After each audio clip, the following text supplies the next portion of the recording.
This isn't a job, it's a life.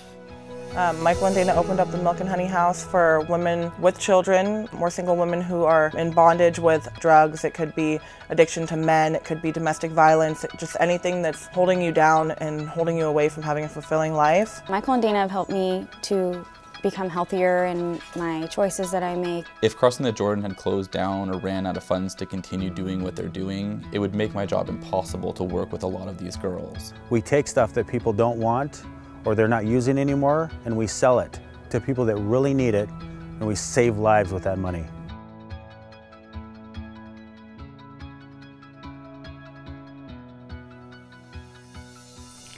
Well, I'm one of the few people that likes to get a call in the middle of the night from the police department. There are a lot of women in trouble, and they actually don't know how to get out of trouble, or some of them actually don't even know they're in trouble till we shine some light on them.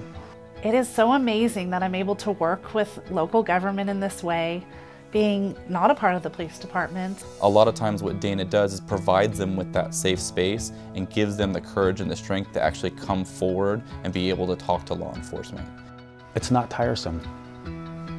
Saving lives isn't tiresome. Going from my parents' very secure home to a life of crime and drugs to federal prison for combined a decade, it wasn't an easy path to get out.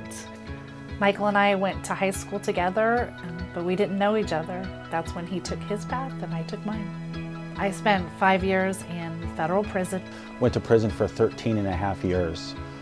But the education that I got there, geez, people pay $30,000, $40,000, $50,000 for that kind of education. You actually can't buy it. Not a good reason to go to prison though. Feeling of trapped, that's how I felt. I was trapped, like I was never going to change, you know, and something drastic was going to happen for me to change. It's not a death sentence. You don't have to be like this for the rest of your life. That's a choice. You just make that choice, you know, and there's people out there that will help you. Michael and Dana were those people that, I mean, from the beginning were there. First point of contact is to hug. So many times when we first opened, I didn't really understand this. I do remember being in prison and during my visits, craving the touch of a human being in a healthy way. I would almost feel like I was dying inside for that touch. We need to be taking care of the people right in our own community. So what do? We looked at the need in the community as an invitation to be part of the solution. So we wanted to open a home for women and children where they could come and be transformed, but not just get clean and sober. We could actually graduate them to this community that we live in, and they could be servants of this community.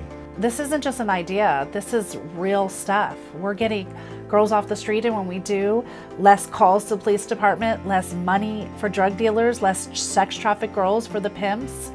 We are making an impact. Hopefully in the future, she can be able to pass them off and have them meet with me once they feel comfortable enough to kind of get the help legally that they need. I always have Michael and Dana to talk to. They have each other, but there's nobody left behind. That's what they teach us how to do here, is to have patience with each other, to love on each other, to support each other, to pull each other up.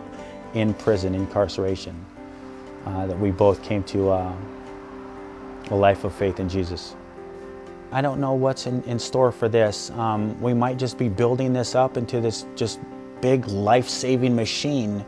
Michael and I consider ourselves warriors, and it's messy and it's ugly and it's dark, and I don't care. I saw a need that I could fill, and it is my privilege to be a servant.